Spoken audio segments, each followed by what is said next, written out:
kembali kita bisa bertemu di Zoom Talk kita untuk kembali kita akan mendengarkan kebenaran firman Tuhan yang memberkati kehidupan kita sebagai wanita-wanita Tuhan, menjadi penolong-penolong dalam keluarga kita.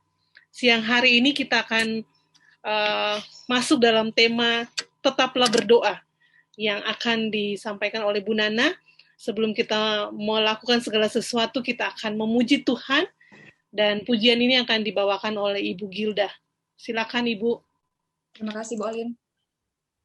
Ibu-ibu yang dikasihi oleh Tuhan, kita akan mulai acara kita pada siang hari ini. Sebelum kita masuk, kita angkat satu pujian yang berjudul Dia Hanya Sejauh Doa.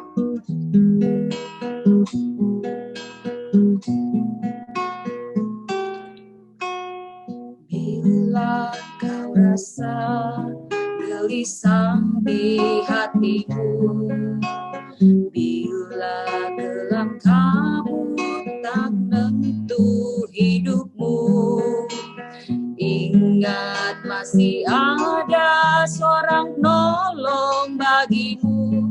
Yesus tak pernah jauh darimu. Bila cobaan menggodai hatimu, bila sengsara menimpa keadaanmu, ingat Yesus takkan pernah jauh darimu. Dia selalu pedulikan kamu.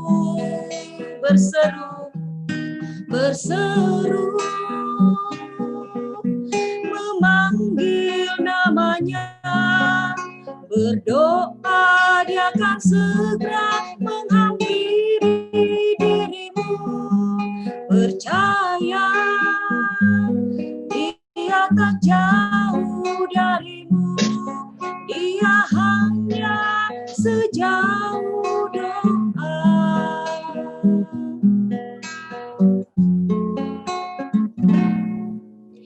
Bila cobaan menggodai hatimu, bila sengsara menimpa keadaanmu, ingat Yesus takkan pernah jauh darimu. Dia selalu pedulikan kamu. Berseru memanggil namanya, berdoa Dia akan segera menghampiri dirimu. Percaya Dia tak jauh darimu, Dia hanya sejauh doa. Dia hanya sejauh doa.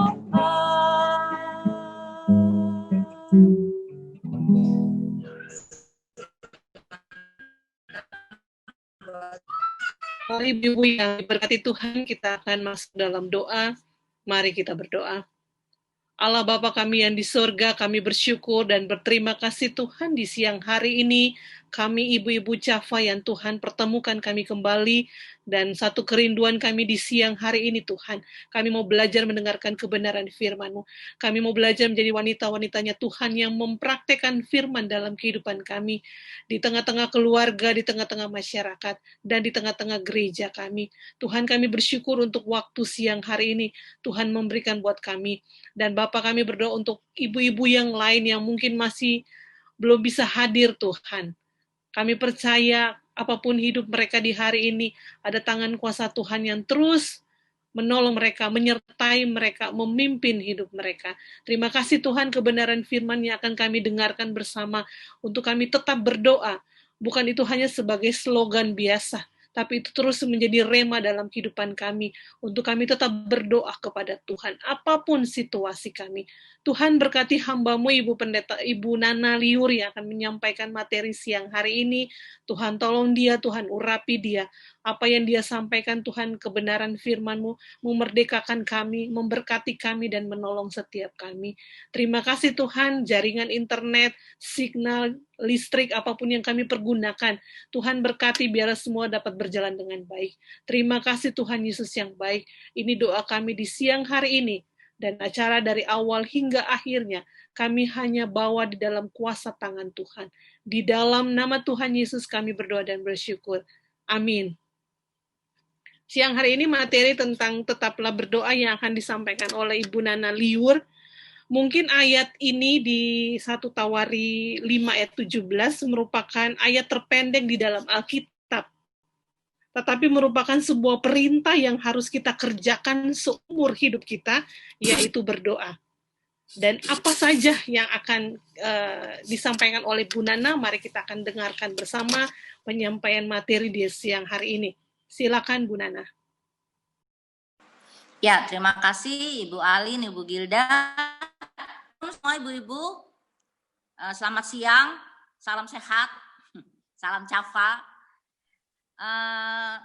Kita hari ini belajar tentang materi yang mungkin tidak akan pernah habis-habisnya kita pelajari gitu ya, tentang doa. Saya bukan orang yang pakar tentang doa, malah ada yang sekolah khusus doa gitu ya. Tapi saya coba untuk kita berbagi tentang hal-hal yang sederhana, yang mudah kita pahami dan bisa kita praktekkan dalam hidup sehari-hari tentang berdoa ini gitu ya. Saya ambil judulnya Tetaplah Berdoa. Nah, di dalam boleh di share screen-nya. Di dalam sesi kita istri yang cakap, saya review sedikit materi kita. Istri yang cakap itu dia ada 4 hal yang dia lakukan di dalam rumahnya, yaitu yang pertama adalah bersyukur. Boleh next slide. Kemudian berbuat baik, memberi bantuan, dan berdoa. Ya, ini diambil dari Ibrani ya. Kurban syukur, kurban yang berkenan kepada Allah. Jadi kita sebagai istri, sebagai wanita pemberi kehidupan, itu juga memberikan kurban. Biasanya yang memberikan kurban itu adalah imam. Ya. Setiap orang percaya itu bisa melakukan tugas imam, yaitu apa? Menjadi jembatan kasih karunia. Tugas imam itu dia memberi kurban untuk apa? Untuk menjadi jembatan kasih karunia antara umat dengan Tuhan. Ya, bisa memberikan kurban itu untuk minta pengampunan dosa, pendamaian, ya, berdoa, ada permohonan yang disampaikan. Intinya adalah menjadi jembatan kasih karunia buat keluarga kita sebagai istri melalui pengucapan syukur kita, melalui perbuatan baik kita, melalui bantuan kita, dan melalui doa-doa kita. Ada kasih karunia Tuhan yang Tuhan curahkan bagi seluruh keluarga kita, bagi gereja kita, bagi bangsa kita, bagi orang-orang di sekitar kita. Gitu ya. Nah, hari ini kita khusus membahas tentang doa. 1 Tesalonika 5 ayat 17. Ayat ini berkata apa? Tetaplah berdoa. Ayat yang terpendek tadi ya, Ibu Alin bilang 2 kata saja. Tetaplah berdoa kalau dalam terjemahan bahasa Indonesia sehari-hari, dan berdoalah senantiasa. Ya, kalau dalam terjemahan firman Allah yang hidup, hendaklah saudara selalu berdoa. Ya, dan berdoalah dengan tidak putus-putusnya. Yaitu maksudnya tetaplah berdoa gitu ya. Jadi bukan tetaplah berdoa ini bukan kita tidak bikin kegiatan yang lain gitu. Akhirnya gimana dong, nggak bisa masak, nggak bisa bikin pekerjaan rumah tangga, doa terus gitu ya. Bukan seperti itu gitu. Bukan doa secara formal, secara ritual gitu ya. Tapi hidup kita sendiri sehari-hari itu adalah menjadi sebuah doa, menjadi sebuah kurban tadi ya. Mempersembahkan tubuh dalam Roma 12, mempersembahkan tubuh kita jadi persembahan yang hidup, yang kudus, yang berkenan kepada Tuhan. Nah, jadi doa di sini kita pahami tidak hanya sebagai ritual agamawi. Ada kaidah-kaidah agamawinya gitu ya. Tapi hidup kita biarlah menjadi sebuah doa, menjadi sebuah gaya hidup yang berdoa. Sambil masak bisa nggak berdoa? Bisa. Sambil cuci piring, sambil kita melakukan tugas-tugas rumah tangga, itu bisa kita pakai setiap waktu itu. Bahkan saya di kendaraan umum, naik motor gitu ya, saya bisa lakukan waktu itu untuk berdoa gitu. Nah, doa itu adalah suatu relasi antara manusia dengan Allah. Boleh next slide. Doa adalah suatu relasi antara manusia dengan Allah yang di dalamnya manusia roh kita berkomunikasi dengan Allah. Allah juga adalah roh. Kita memohon, kita meminta, kita memuji dan mengakui keberadaan Allah yang transendental, yang adikodrati, yang supranatural ya. Allah yang tidak kelihatan, tapi dengan iman kita percaya, kita menyadari kehadiran Allah di dalam hidup kita, dan doa adalah media kita untuk berkomunikasi, membangun hubungan dengan Allah. Namanya komunikasi, Ibu-ibu, berarti ada dua arah. Ya, jadi doa jangan hanya kita aja yang bicara, tapi dalam doa pun kita juga bisa mendapatkan sesuatu dari Tuhan. Jadi doa bukan hanya sekedar kita sepihak meminta, menuntut, memohon sama Tuhan, tapi juga kita merasakan kehadiran Tuhan dan kita juga bisa mendapatkan jawaban Tuhan dalam jam-jam doa kita. Ya, Tuhan bisa bicara melalui firman-Nya. Tapi di dalam jam-jam doa kita, ketika kita berdoa menyembah sama Tuhan, kita juga bisa dikasih impresi gitu ya sama Tuhan. Tuhan bicara di dalam hati nurani kita. Tuhan memberikan pengertian-pengertian. Tuhan memberi ketenangan, kedamaian. Itu komunikasi yang terjadi ketika kita menghampiri Tuhan di dalam doa. Sekalipun kita tidak melihat, tapi kita menyadari, kita aware akan kehadiran Tuhan di dalam kehidupan kita. Nah, Ibu-ibu, mengapa kita harus berdoa? Pembelajaran tentang doa seperti yang saya katakan itu banyak sekali gitu ya. Termasuk alasan kita untuk berdoa. Tapi saya kasih hanya 3 saja untuk kita pada siang hari ini. Kenapa kita berdoa? Yang pertama karena itu yang Alkitab katakan. Tetaplah berdoa, tekunlah dalam doa. Ya, jangan lalai untuk berdoa. Berdoa dan berjaga-jagalah. Itu yang Alkitab katakan. Dan sebagai orang-orang yang percaya kepada Tuhan, kita juga harus mentaati firman-Nya. Kita harus lihat firman Tuhan sebagai sebuah perintah yang harus kita lakukan. Ya, doa adalah perintah yang Tuhan berikan. Bahkan Yesus secara khusus mengajarkan tentang doa. Baik melalui doa Bapa kami maupun melalui perumpamaan-perumpamaan gitu ya. Yang kedua, kenapa kita harus berdoa? Karena ada kebutuhan yang mendesak. Yang sebagai manusia kita terbatas. Kita nggak mampu, kita nggak sanggup untuk menyelesaikannya sendiri. Kita nggak sanggup untuk menjawabnya sendiri. Kita butuh Tuhan. Ya, kita butuh pertolongan dari tempat yang maha tinggi. Kebutuhan ini ibu-ibu bukan hanya kebutuhan sandang, pangan, papan gitu ya, bukan hanya kebutuhan materi. Itu juga bisa kita doakan. Doa Bapa kami kan, berikanlah kami pada hari ini makanan kami yang secukupnya. Bicara soal kebutuhan kita, tentang makanan, kebutuhan hidup kita sehari-hari.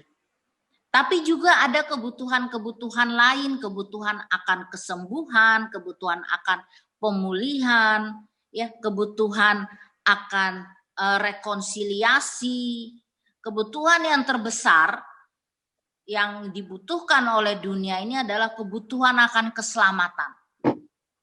Itu yang membuat kita harus berdoa. Banyak orang yang hanya puas dengan keselamatan, dengan kenyamanan hidupnya, yang penting kebutuhan saya sudah terjawab. Dia tidak merasa perlu untuk berdoa bagi gereja, berdoa buat bangsa, berdoa buat dunia. Saya juga nggak kenal mereka kok, ngapain sih saya berdoa gitu ya. Tapi yang kita tahu bahwa di dalam dunia yang begitu luas ini ada banyak orang yang belum mengalami keselamatan. Ya, kita terbatas. Mungkin kita tidak bisa pergi memberitakan Injil, memberitakan keselamatan buat mereka secara langsung. Tapi mari kita doakan. Ya, kita doakan kebutuhan manusia akan keselamatan itu. Ya, kita doakan gereja kita doakan bangsa kita. Jadi tidak hanya fokus kepada kebutuhan keluarga kita, kebutuhan pribadi kita. Nah, yang ketiga, kenapa kita harus berdoa? Karena Allah bertindak ketika kita berdoa. Kalau kita baca di Alkitab, Perjanjian Lama, Perjanjian Baru, ada banyak sekali mujizat-mujizat yang terjadi ketika ada seseorang yang berdoa. Ketika Elia berdoa, pun terjadi di Israel, dan ketika dia berdoa, hujan turun. Gitu ya. Dahsyat sekali kuasa doa itu. Ya, ketika dia berdoa, anak janda Sarfat bisa hidup kembali yang sudah kehilangan nyawanya. Ketika Yesus berdoa, 5 roti 2 ikan bisa memenuhi kebutuhan makanan 5.000 orang. Jadi Allah bertindak ketika kita berdoa.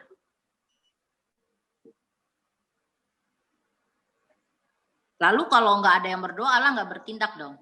Ya, Allah tetap bertindak, dia serba maha gitu loh. Tapi mari kita menjadi bagian dari tindakan Allah itu. Kita bekerja sama dengan Allah, kita menjadi bagian dari kerinduan Allah agar dunia ini boleh mengalami keselamatan. Dengan cara apa? Kita berdoa dan Allah bertindak. Ya, jadi jangan sampai kita menjadi bagian yang nggak ada perannya sama sekali gitu loh, untuk keselamatan keluarga kita, keselamatan gereja kita, keselamatan bangsa, dan keselamatan dunia ini. Nah, mari kita terus berdoa dan kita percaya bahwa Allah bertindak berdasarkan doa-doa kita. Nah, itu alasan kenapa kita berdoa. Yang berikutnya, ibu-ibu, karakter apa yang bisa terbangun ketika kita berdoa? Ya, ketika kita tetap berdoa. Ketika kita menjadikan doa sebagai gaya hidup, bukan hanya sebagai sebuah ritual agama. Ya, karena orang Kristen harus berdoa. Ya, pasti semua kita berdoa gitu ya, doa makan, doa sebelum tidur. Tapi mari kita jadikan doa sebagai sebuah gaya hidup. Karena apa? Karena ada karakter yang bisa terbentuk ketika kita bertekun dalam doa. Ketika kita tetap berdoa. Yang pertama adalah rendah hati. Ya, Lukas 18 ayat 9 sampai 14 ini itu perumpamaan Yesus tentang seorang Farisi dan pemungut cukai. Orang Farisi ini dia begitu pongahnya, begitu sombongnya gitu ya. Dia berkata, aku nggak kayak pemungut cukai itu, aku kasih persepuluhan, aku begini, aku begitu gitu ya. Dia menyombongkan diri di hadapan Tuhan dalam doanya. Jadi doa pun sepertinya sangat rohani, tapi ternyata itu bisa menjadi ekspresi dari kesombongan kita gitu ya. Beda dengan pemungut cukai ini. Kalau ibu-ibu baca, ketika saya baca perikop ini, ibu-ibu, orang Farisi itu dia berdoa dalam hatinya. Ya, dia mengucap syukur. Bagus ya kelihatannya. Dia doa dalam hati, mengucap syukur. Ya, karena tidak sama seperti orang lain. Saya bukan perampok, saya bukan orang lalim, bukan penjina. Dan bukan juga seperti pemungut cukai, berpuasa 2 kali seminggu, memberi persepuluhan gitu ya. Panjang doanya ibu-ibu dan panjang hal-hal yang dia banggakan di hadapan Tuhan. Wah, kayaknya rohani banget nih orang gitu ya. Tapi pemungut cukai itu, siapa itu Jen? Dia cuma bilang kalimatnya pendek sekali. Satu ayat di ayat 13 itu juga cuman bagian bawah. Ya Allah, kasihanilah aku orang berdosa ini. Tapi doa yang pendek, doa yang penuh dengan kerendahan hati, itu yang dipuji oleh Yesus. Ya, itu yang dibenarkan oleh Allah. Nah, mari kita juga dalam doa-doa kita, mari kita kembangkan karakter rendah hati ini di hadapan Tuhan. Ya, orang Ambon bilang jangan sombong ale. Ada tokonya di Ambon itu besar. Jangan sombong ale. Ya, kita jangan sombong di hadapan Tuhan. Tidak ada satupun yang dapat kita sombongkan di hadapan Tuhan yang Maha Tinggi. Doa-doa kita justru harus menjadi sarana kita menundukkan diri, merendahkan diri gitu ya. Betul-betul kita seperti seorang budak, seorang hamba sahaya yang sebenarnya nggak layak di hadapan Tuhan, tapi kita diberi hak khusus untuk dapat menghampiri tahta kasih karunia-Nya karena Kristus. Jadi kita datang dengan penuh kerendahan hati, memohon, meminta, mengucap syukur ya kepada Tuhan Raja kita. Nah, karakter yang berikutnya yang bisa dibangun melalui doa adalah ketekunan. Ya, Lukas 18 ayat 1 sampai 8 itu perumpamaan tentang hakim yang lalim dan janda yang selalu datang minta haknya dibela. Ya, janda itu dia bilang selalu datang, artinya bukan hanya satu kali, dia sering kali datang, terus menerus datang. Belalah hakku terhadap lawanku. Hakim ini dia tidak takut akan Tuhan dan dia tidak menghormati siapapun, tetapi karena dia bilang, waduh, jangan sampai dia terus menerus datang, akhirnya dia nyusahin aku nih. Akhirnya dia kabulkan gitu ya. Jadi kita juga belajar untuk tidak jemu-jemu berdoa. Mungkin doa kita tidak satu kali langsung dijawab Tuhan gitu ya. Saya ada beberapa doa yang langsung Tuhan jawab, tapi ada juga yang melalui proses yang panjang. Tapi dalam proses itu Tuhan sedang membentuk saya, membentuk karakter saya. Ada sesuatu yang ingin Tuhan ubah, gitu ya. Nah, tapi bagian saya, sekalipun doa saya belum dijawab Tuhan, saya belum melihat hasil atau buah dari doa saya, bagian saya adalah tetap tekun, tidak jemu-jemu datang berdoa. Ketekunan ini menandakan apa, ibu-ibu? Menandakan bahwa kita mempercayai Tuhan, bahwa kita itu berpikir positif tentang Tuhan. Sekalipun doa saya belum dijawab, bukan berarti Tuhan gak sayang sama saya. Itu karakter yang benar yang harus kita bangun. Dulu ibu-ibu saya masih dalam area yang kekanak-kanakan. Saya maunya kalau saya doa harus dijawab. Maunya saya harus diikutin. Ya sama seperti orang Farisi itu. Saya udah pelayanan kok, saya udah begini, saya udah begitu, saya kurang apa? Tuhan jawab doa saya. Dan ketika doa saya tidak segera dijawab, saya ngambek ibu-ibu. Kemudian saya berpikir bahwa ini saya seperti anak kecil. Ya anak kecil kan kayak gitu, kalau maunya nggak diturutin dia ngambek, dia marah. Ya dia bilang, oh mama jahat. Itu kekanakan. Nah saya belajar bertumbuh, saya belajar untuk menjadi dewasa, bahwa ketika doa saya belum dijawab Tuhan, bukan berarti Tuhan jahat sama saya.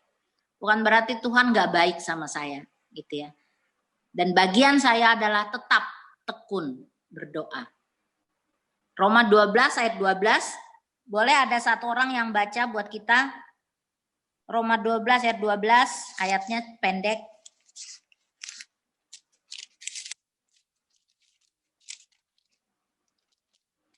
Siapa saja yang udah siap? Roma 12 ayat 12.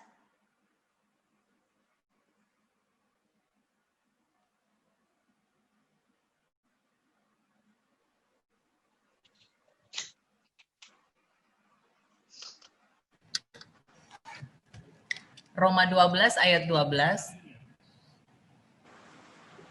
Bersukacitalah dalam pengharapan, bersabarlah dalam kesesakan, dan bertekunlah dalam doa. Ya, amin ibu-ibu. Bertekun dalam doa. Akan kita sabar, dalam pengharapan kita tetap bersukacita, tetapi jangan lupa kita tetap berdoa. Dalam pengharapan dan kesesakan kita. Itu menjadi kekuatan. Nah yang berikutnya apa? Karakter yang dibangun ketika kita berdoa, mengucap syukur. Ya, boleh disiapkan Filipi 4 ayat 6. Ibu-ibu, kadang ini pengalaman pribadi saya ibu-ibu ya. Ketika misalnya saya kesal sama anak saya, sama Yanson. Anak saya yang pertama, buat ibu-ibu yang belum tahu, yang pertama namanya Yanson, yang kedua namanya Kevin. Ya saya kesal sama Yanson, dia tidak seperti yang saya harapkan. Apa aja yang dia bikin, saya bawaannya kesel gitu loh. Bangun susah, kalau dimintain tolong susah gitu ya, lambat. Sampai akhirnya saya nggak sabar ya, saya yang kerjain. Nah kekesalan ini ibu-ibu, itu saya bawa dalam doa. Ya ketika saya berdoa, kekesalan saya tuh nggak hilang. Jadi saya tetap mendoakan dia, tapi hati saya tuh masih bersungut. Dalam hidup sehari-hari, saya menghadapi dia dengan persungutan. Nah Tuhan ingatin saya bahwa apapun juga kekhawatiran, ya Filipi 4 ayat 6, ada yang udah ketemu boleh baca.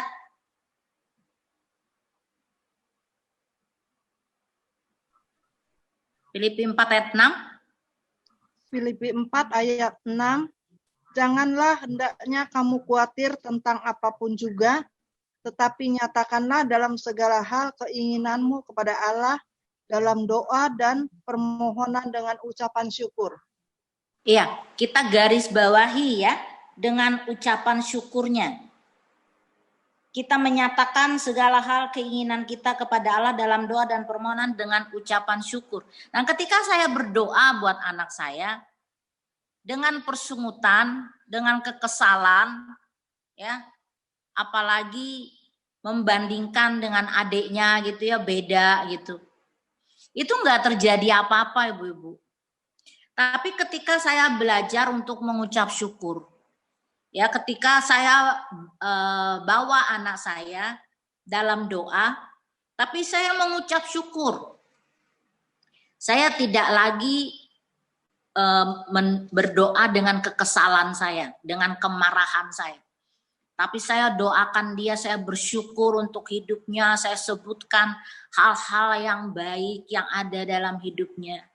Ya, saya bersyukur dia menjadi anak saya bersyukur dengan keberadaannya itu membentuk saya agar saya boleh terus bertumbuh dengan hati seorang ibu.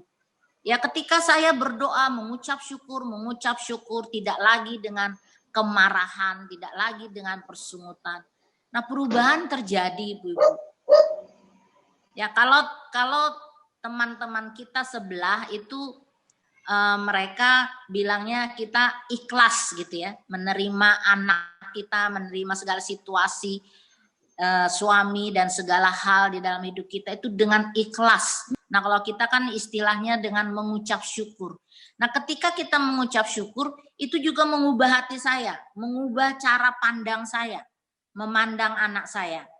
Bahwa dia bukan jadi beban gitu ya dalam hidup saya gitu. Tapi dia justru Tuhan pakai untuk mengubah saya dan Tuhan juga menolong saya bahwa anak ini memang harus terus-menerus didoakan. Jangan diomelin mulu gitu loh. Jangan bersungut terus tentang dia. Doakan dan dalam doa itu mengucap syukur. Perubahan itu terjadi, ibu-ibu. Bukan hanya pada saya, bukan hanya cara pandang saya, bukan hati saya, tapi juga untuk Yanson. Nah, coba ibu-ibu praktekin. Ya, kalau selama ini kesal dengan seseorang, kesal dengan anak, kesal dengan suami, kesal dengan mertua, mari doakan mereka tapi sambil mengucap syukur. Pasti ada perubahan. Karena apa? Karena itulah yang Tuhan kehendaki. Ya, doa bukan dengan persungutan, doa bukan dengan sakit hati, doa bukan dengan kebencian gitu ya, tapi doa dengan pengucapan syukur. Yang berikutnya, karakter yang terbentuk ketika kita tetap berdoa, itu iman kita bertumbuh. Ya, Matius 21 ayat 22. Kita percaya bahwa Allah yang kita sembah itu adalah Allah yang Maha Kuasa. Tapi ada bagian kita juga yang mesti kita lakukan ketika kita berdoa memohon kepada Tuhan. Matius 21 ayat 22.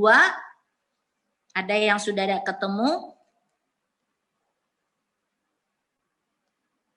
Dan apa saja yang kamu minta dalam doa dan penuh kepercayaan, kamu akan menerimanya.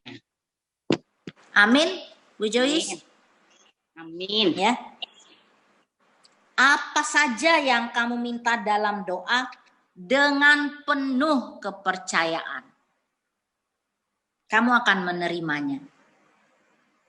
Ya, soal waktunya itu haknya Tuhan gitu ya.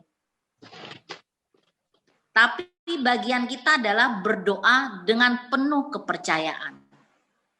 Nah, apa yang dimaksud dengan berdoa dengan penuh kepercayaan? Kita meyakini bahwa Tuhan yang kita hampiri dalam doa itu adalah Allah yang mendengarkan, adalah Bapa yang baik, adalah Bapa yang selalu ada dalam hidup kita. Amin, ibu-ibu, kita percaya itu bahwa Dia sanggup, bahwa dia berdaulat atas segala sesuatu, dia kontrol, dia in control dalam setiap situasi yang sedang kita gumuli. Tapi yang berikutnya Ibu, doa yang penuh dengan kepercayaan itu adalah ketika kita meninggalkan jam doa kita, meninggalkan tempat doa kita, meninggalkan ruang doa kita. Nah, mari kita lakukan apa yang kita doakan. Ya, berdoa itu kita mendoakan apa yang kita lakukan, dan kita dalam hidup kita melakukan apa yang kita doakan. Misalnya ketika kita berdoa buat anak kita, kita ingin terjadi perubahan dalam hidup anak kita. Ya, kita bawa itu dalam doa dengan penuh kepercayaan. Allah sanggup untuk mengubah anak kita. Tapi kemudian dalam hidup sehari-hari, mari perkataan kita juga itu juga menunjukkan kepercayaan kita terhadap doa yang sudah kita sampaikan. Jadi kita berdoa supaya anak kita berubah, tapi dalam hidup sehari-hari tetap aja kita maki dia gitu ya. Tetap aja kita omelin dia, tetap aja kita kutukin dia. Ya, itu berarti doa kita bukan doa yang penuh dengan kepercayaan. Hidup kita itu harus selaras dengan doa kita. Jujur saya kecewa Ibu, kalau ada orang-orang kayaknya doanya hebat banget gitu ya. Kalau berdoa itu lancarnya, kata-katanya bagus, ya minta ampun gitu. Tapi setelah itu ya gosipnya tetap jalan. Lah gimana sih? Harusnya ada korelasi gitu ya. Ada kesesuaian antara doa dan tindakan hidup kita sehari-hari. Ya, Amsal bilang doa tanpa ketaatan itu adalah kejijikan bagi. Jadi doa yang penuh dengan kepercayaan itu kita mempercayai Tuhan sanggup untuk menjawab doa kita, sanggup untuk bertindak, sanggup untuk menyelesaikan semua persoalan kita. Tapi dalam hidup sehari-hari kita juga mesti praktekkan. Ya, kalau di Amsal 3 ayat 5-6, percayalah kepada Tuhan dan segenap hatimu, jangan bersandar kepada pengertianmu sendiri, akuilah dia dalam segala lakumu. Jadi kita perlu juga mengakui Tuhan dalam segala laku kita sebagai tanda bahwa kita mempercayai Tuhan dan mempercayakan doa-doa kita kepada Tuhan. Yang berikutnya apa Ibu-ibu yang perlu dikembangkan, yang bisa dikembangkan ketika kita berdoa adalah kesabaran. Ya, Ibrani 6 ayat 15. Tidak seperti tadi yang saya katakan, tidak semua doa langsung dijawab Tuhan. Ya, ada yang langsung dijawab Tuhan, tapi ada yang butuh proses bertahun-tahun. Ada kesaksian orang yang dia berdoa buat anaknya, sampai dia meninggal anaknya tidak pernah mengalami perubahan. Tapi ketika dia sudah meninggal, doanya itu tidak menjadi sia-sia. Anaknya akhirnya boleh bertobat, gitu ya. Walaupun ibunya sudah meninggal. Tetapi ibunya tetap tekun berdoa bertahun-tahun. Walaupun dia tidak melihat hasil doanya. Ibrani 6 ayat 15. Ada yang sudah dapat?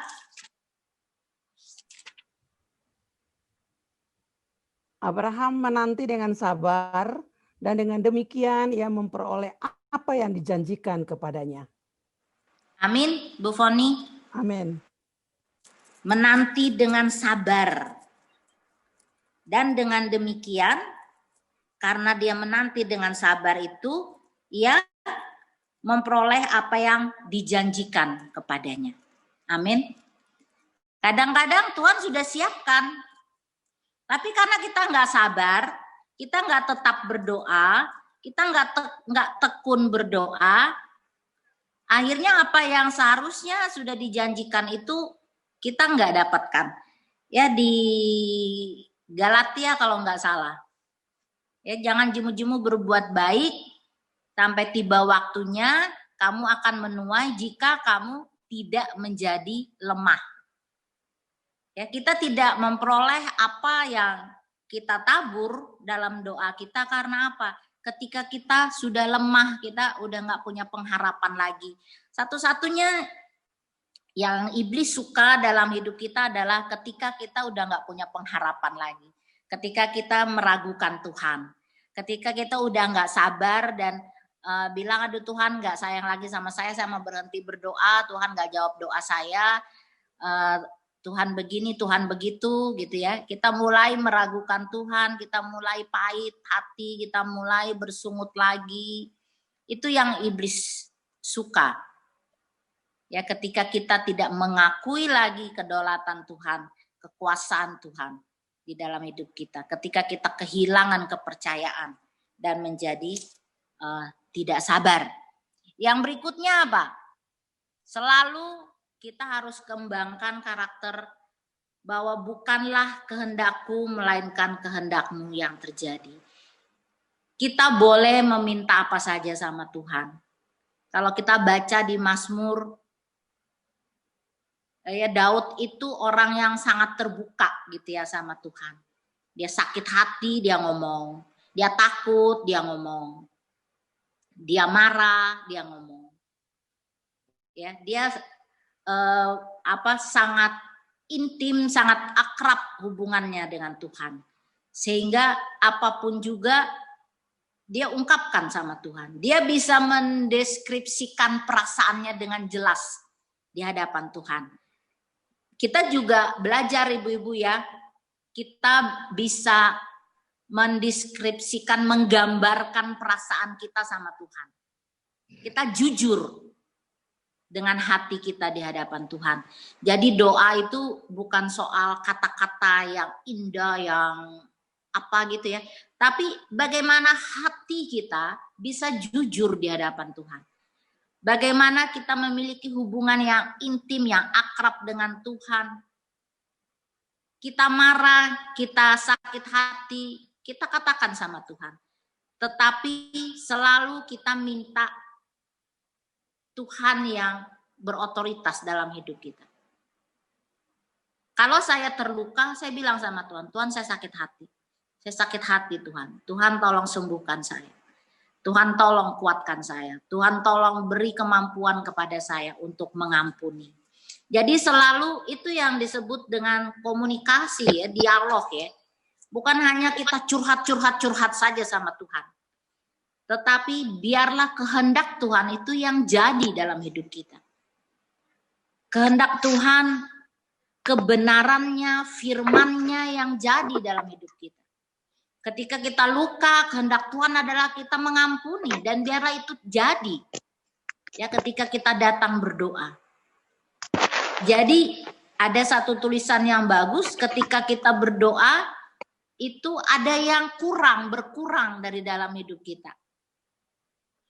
Ya, awalnya kita beban kita, kekhawatiran kita, kemarahan kita. Tapi ketika kita bawa dalam doa dan kita menerima kehendak Tuhan dalam hidup kita, disitulah terjadi pengurangan gitu ya. Beban kita berkurang, kemarahan kita sudah hilang, sakit hati kita diganti damai sejahtera. Bukan hanya pada saat kita berdoa, kita minta kehendak Tuhan yang jadi. Tapi juga yang terjadi kemudian, jawaban doa yang Tuhan nyatakan, itulah kehendak Tuhan. Kita belajar untuk menerima. Ini seperti yang terjadi dalam hidup Yesus ketika dia berada di Taman Getsemani, dalam pergumulan yang berat.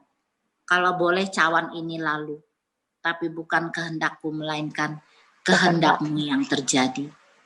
Dan ketika Yesus selesai berdoa itu, Alkitab menulis bahwa dia sangat ketakutan, ya sampai darahnya, keringatnya itu seperti darah. Tapi setelah dia berdoa, 3 kali dia berdoa, perubahan terjadi. Dia siap untuk menghadapi apa yang sudah ditetapkan oleh Allah dalam hidupnya.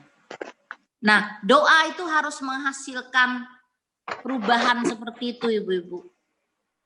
Saya dulu kesal dengan seseorang, orang yang cukup dekat dengan saya.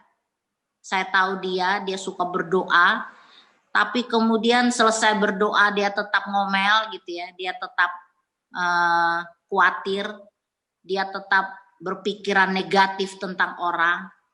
Lalu saya bilang, lah tadi kamu ngapain sih berdoa? Kalau tidak terjadi perubahan apa-apa, tetap aja kehendak kamu yang jadi. Harusnya ketika kita selesai berdoa, kehendak Tuhanlah yang terjadi. Ada damai sejahtera, ada ketentraman, ada roh yang lemah lembut itu ya, yang bersedia untuk dibentuk menerima kehendak Tuhan, yang menurunkan semua tensi kita yang tadi naik gitu ya. Nah, ini karakter-karakter yang bisa terbangun ketika kita berdoa. Kita sekali lagi, doa bukan hanya soal rapalan kata-kata yang keluar dari mulut kita, tapi mari kita jadikan doa itu juga sebagai cara Tuhan untuk membentuk karakter kita. Pengalaman saya, ibu-ibu, ketika doa saya tidak dijawab, belum dijawab Tuhan bertahun-tahun, saya belajar untuk mencari maksud Tuhan. Tuhan, apa maksud Tuhan? Ketika saya berdoa untuk ini tidak segera dijawab. Kak. Ya, Tuhan ingin karakter saya dibangun dulu. Gitu ya. Nah, ibu-ibu, mari kita ambil manfaat dari tetap berdoa ini. Bukan hanya sekedar berdoa kita dapat sesuatu dari Tuhan. Berdoa kita, permohonan kita didengar oleh Tuhan. Itu baik saja. Tapi yang lebih penting dari itu adalah bagaimana karakter kita boleh diubahkan oleh Tuhan. Nah, yang berikutnya ibu-ibu, bagaimana berdoa? Ya, ini bukan, saya tidak bicara teknis. Ya, mari kita, kalau yang teknis-teknisnya saya nggak akan bahas ibu-ibu ya. Nah, mari kita belajar untuk berdoa secara spontan. Doa itu ada yang doa secara spontan. Ya, karena dorongan Roh Kudus. Ya, keluar dari hati kita. Kalau misalnya disuruh untuk berdoa, jangan kita takut gitu ya, jangan kita gugup. Ya, doa saja, keluarkan dari hati seperti kita bicara dengan Bapa kita, seperti kita bicara dengan seseorang. Ya, memang orang beda-beda ya ibu-ibu ya. Saya kenal seseorang yang kalau doa itu sangat detail gitu loh. Ya, waktu itu kami pelayanan sama-sama, dia bilang, Tuhan terima kasih kami sudah tidur siang, sore ini kami minum teh, ada singkong goreng, ada pisang goreng, semua dia sebutin gitu. Tapi itulah cara dia bicara dengan bapaknya gitu ya. Saya juga tidak berhak untuk protes, tapi rasa lucu saja karena saya tidak seperti itu gitu ya. Tapi ya itulah cara orang berdoa, bicara secara spontan keluar dari hatinya. Ya, misalnya ketemu dengan seseorang, ya Tuhan, Roh Kudus dorong supaya kita berdoa buat dia dan kita menjawab kebutuhannya. Lalu yang kedua, berdoa berdasarkan pokok-pokok doa, mungkin di gereja ya, atau ada orang-orang yang kita tahu yang sedang membutuhkan, ada kebutuhan-kebutuhan mendesak dari orang-orang di sekitar kita yang perlu kita doakan. Ya, saya biasanya dapat di WA, Bu, doakan ini ya. Saya nggak hapus itu. Supaya nanti kalau saya berdoa, saya buka lagi itu dan saya bawa dalam doa saya. Nah, di Korea, ibu-ibu, kami pernah pelayanan ke sana. Ibu-ibu di sana itu di dapurnya ditempelin kertas-kertas kecil, kayak post-it gitu ya, yang ditempel-tempel itu pokok-pokok doa. Ya, di kertas di dapurnya itu banyak sekali. Saya tanya itu apa gitu ya. Dia bilang itu pokok-pokok doa. Jadi sambil masak, sambil cuci piring, sambil kerja di dapur, mereka berdoa berdasarkan catatan-catatan itu. Ya bagus juga untuk kita tiru gitu ya, daripada kita sambil masak mikirin film India atau drama Korea gitu kan. Nah, lebih baik kita pakai waktu itu untuk berdoa. Bahkan di toiletnya Ibu, di kamar mandi itu ada gitu loh, catatan-catatan. Ya, ada yang ayat firman Tuhan, ada yang pokok-pokok doa gitu ya. Jadi betul-betul mereka memanfaatkan waktunya untuk berdoa. Nah, yang ketiga, doa berdasarkan firman. Ini nanti yang saya rindu kita mau praktekkan dalam kelompok. Doa berdasarkan firman itu artinya apa, Ibu-ibu? Kita pakai firman Tuhan sebagai dasar untuk berdoa, untuk menjawab kebutuhan orang-orang yang kita doakan. Ya. Jadi firman itu kita personifikasikan untuk diri kita sendiri, untuk keluarga, ya, untuk orang-orang yang kita doakan. Ya, misalnya Mazmur 23, Tuhan adalah gembalaku, takkan kekurangan aku. Ya, jadi kita personifikasikan bahwa Tuhan itu adalah gembala saya, gembala keluarga kami. Kami tidak akan kekurangan, kami tidak akan kekurangan hikmat, kami tidak akan kekurangan materi, kami tidak akan kekurangan. Sebutkan apa saja. Apa yang ibu-ibu khawatirkan, kekurangan apa yang ibu-ibu khawatirkan. Sebutkan berdasarkan ayat itu. Ini doa berdasarkan firman. Ya, 1 Petrus 5 ayat 7 misalnya. Saya doakan itu.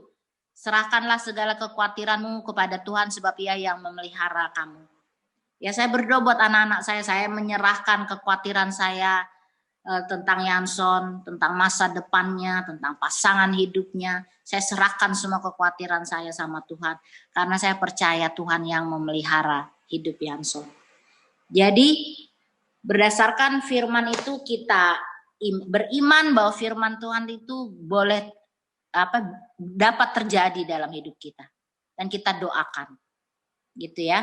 Dan ini sangat dahsyat gitu.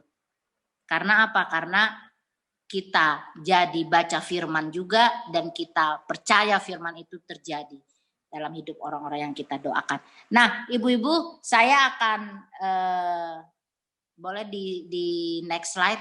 Nah, ibu-ibu boleh catat ini sebentar, boleh pilih dari ayat-ayat ini mana yang nanti ibu akan doakan. Jadi kita di kelompok nanti ibu-ibu kita akan berdoa saja. Ibu punya pergumulan apa, lalu ibu cari ayat di Alkitab ini atau di luar yang ini. Bisa saja kalau Tuhan ingatkan ibu ada ayat lain di luar ini boleh. Tidak harus ini saya hanya menolong saja supaya nanti kita tidak cari-cari. Nanti kita doakan tadi seperti yang saya contohkan gitu ya. Kita doakan firman itu terjadi dalam hidup kita, dalam hidup keluarga kita.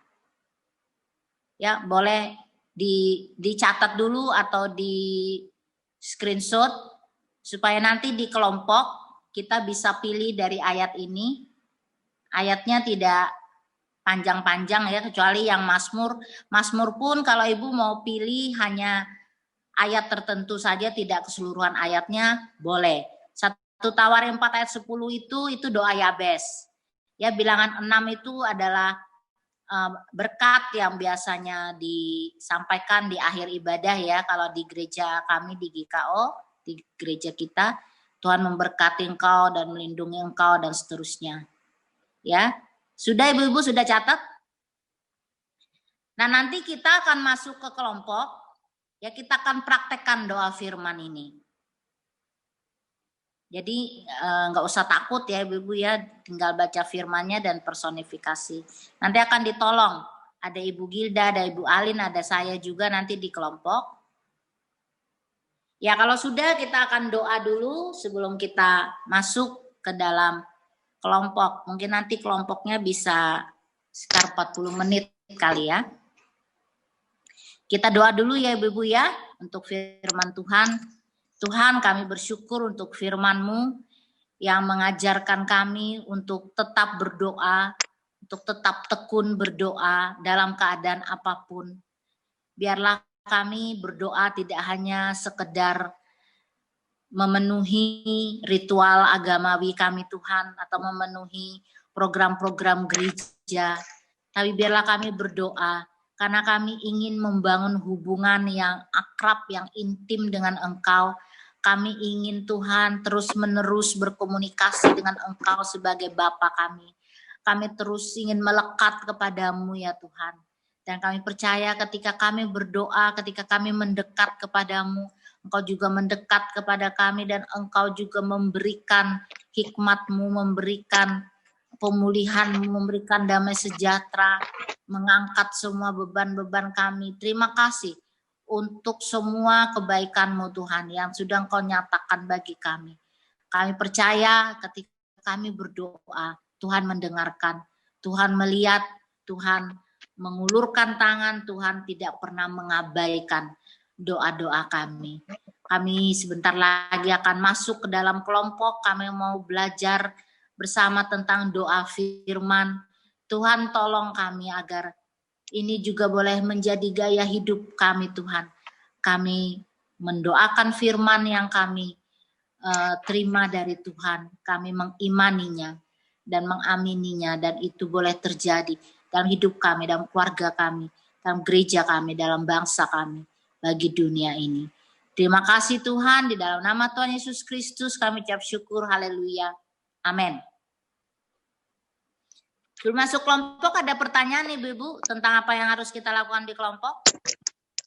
Sudah jelas ya? Sudah jelas ya Bu? Makanya tadi saya minta ibu-ibu siapkan Alkitab. Oke, kalau ada pertanyaan.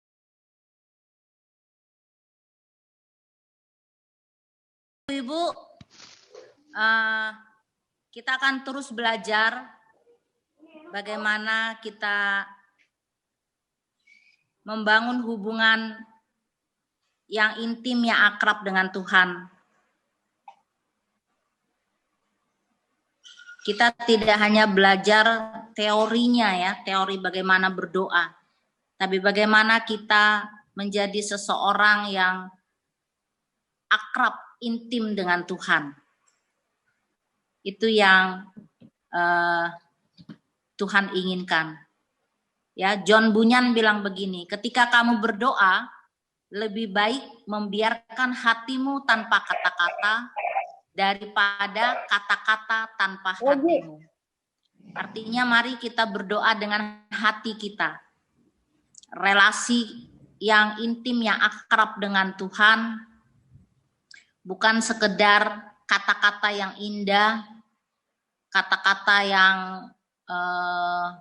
seperti rapalan aja gitu ya, tapi tidak ada koneksi dengan Tuhan. Yang Tuhan mau dari doa-doa kita adalah bagaimana kita berkoneksi dengan Dia. Nah, di El Modi bilang begini, Ibu-ibu boleh screen terakhir, boleh di-share.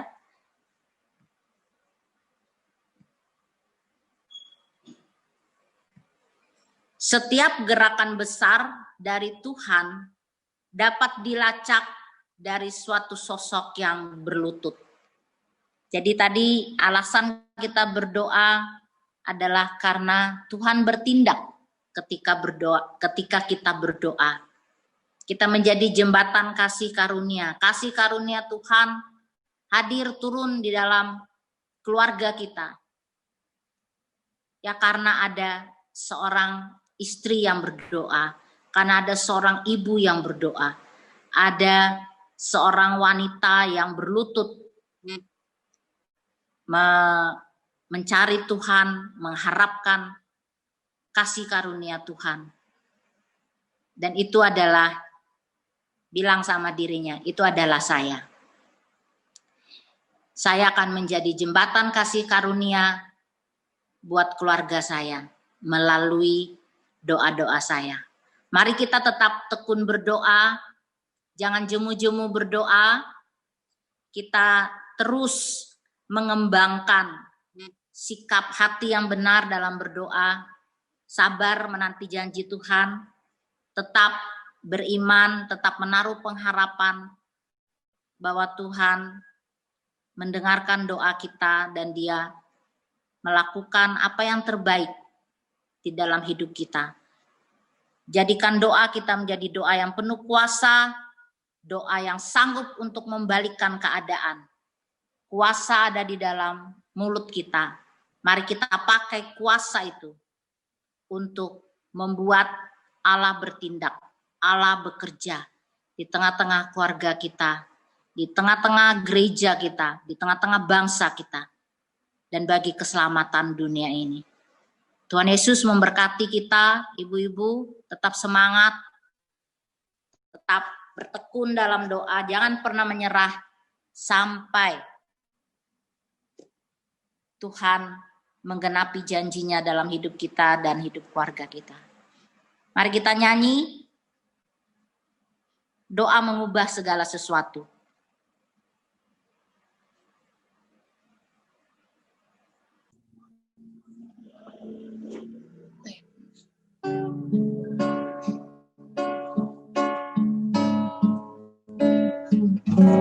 Seperti misalnya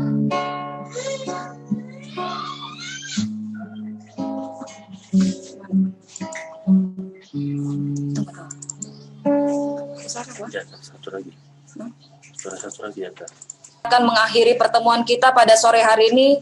Kita menyanyi doa mengubah segala sesuatu.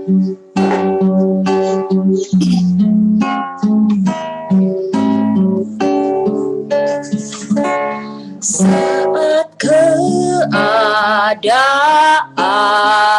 sekelilingku ada di luar kemampuanku, ku berdiam diri mencarimu. Doa mengubah segala sesuatu.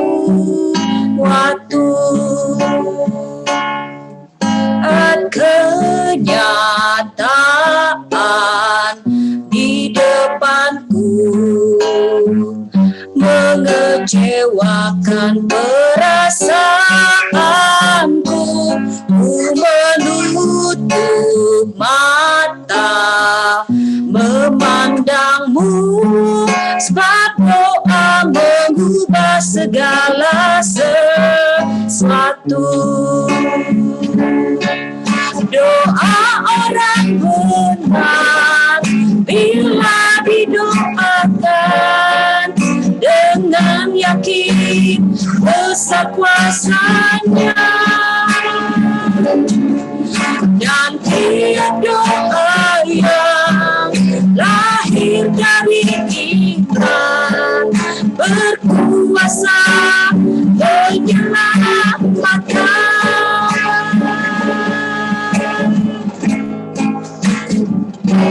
Seperti mata air di tanganmu, mengalir kemanapun kau mau.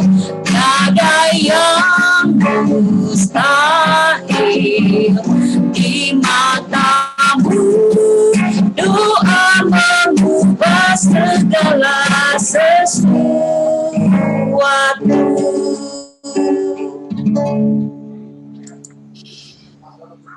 Terima kasih Tuhan, Engkau memberikan hak istimewa kepada kami untuk datang menghampiri Engkau, menghampiri tahta kasih karunia-Mu. Kami bersyukur bahwa kami memiliki imam besar yang turut merasakan segala pergumulan hidup kami, yang turut merasakan ketakutan kami, yang turut merasakan kekhawatiran kami, merasakan penderitaan-penderitaan kami. Kami bersyukur. Dan biarlah Tuhan, keyakinan ini boleh terus mendorong kami untuk terus menghampiri Engkau dalam doa, untuk terus menghampiri tahta kasih karunia-Mu, agar kami boleh memperoleh kasih karunia-Mu. Kami boleh menjadi jembatan kasih karunia bagi keluarga kami, bagi suami, anak-anak, orang-orang di sekitar kami, bagi orang tua kami, bagi gereja kami, bagi bangsa kami, bagi dunia ini. Biarlah Tuhan pakai para wanita-Mu untuk memberi kehidupan melalui doa-doa mereka. Doa yang penuh dengan kuasa, doa yang sanggup untuk mengubah segala sesuatu, doa yang sanggup untuk membalikkan keadaan. Karena kami percaya bahwa doa yang kami naikkan, itu kami memiliki dasar yang kuat, bahwa kami boleh menghampiri Engkau. Tidak ada lagi penghalang bagi kami untuk menghampiri Engkau, karena pengorbanan Kristus di atas kayu salib yang memungkinkan kami untuk datang kepadamu, membawa seluruh kehidupan kami. Terima kasih untuk hak istimewa ini. Biarlah kami boleh menggunakan hak istimewa ini dengan baik dan benar. Kami tetap berdoa, kami tetap tekun berdoa, sekalipun jawaban bagi doa kami tidak seperti yang kami harapkan, tidak secepat yang kami inginkan. Kami tetap bertekun, kami tetap menaruh pengharapan kami kepadamu.